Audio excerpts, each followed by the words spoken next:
Ryan, ano ba yung layunin ng Literal Live fire exercises na yan at ano yung update?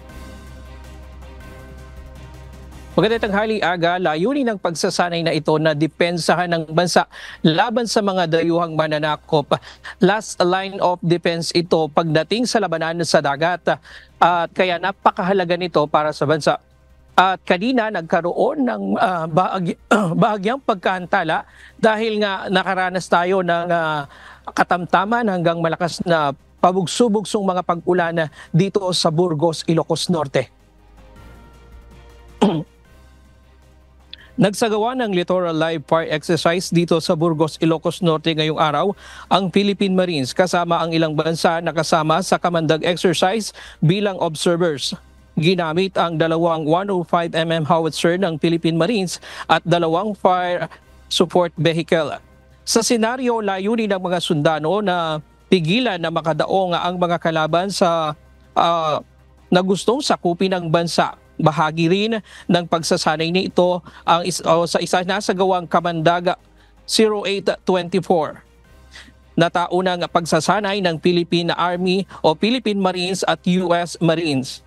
Nitong araw ng Linggo, October 20, isinagawa din dito sa Fort Marine Makusog Brigade kasama ang United States Marine Corps at Japan Group Self-Defense Force.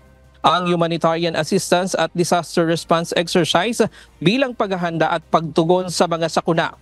Binigyan diin sa pagsasanay ang kahalagahan na kolaborasyon sa pagitan ng mga ahensya ng pamahalaan gaya ng PNP, PCG, BFP, DRRMO, AFP Reservists, gayon din ang pakikipagtulungan ng maraming bansa sa pagtugon sa mga sakuna.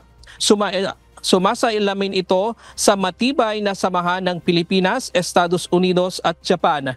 At samantala ngayong araw, Aga, ay nagsasagawa din ng mga pagsasanay sa Palawan at Ternate, Cavite.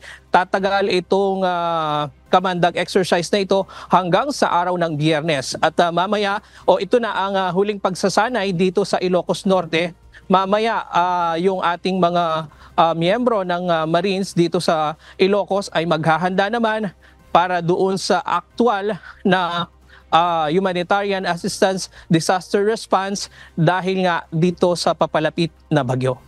Siyan muna ang latest mula dito sa Burgos, Ilocos Norte. Balik sa iyo, Aga. Maraming salamat, Ryan Lacanlal.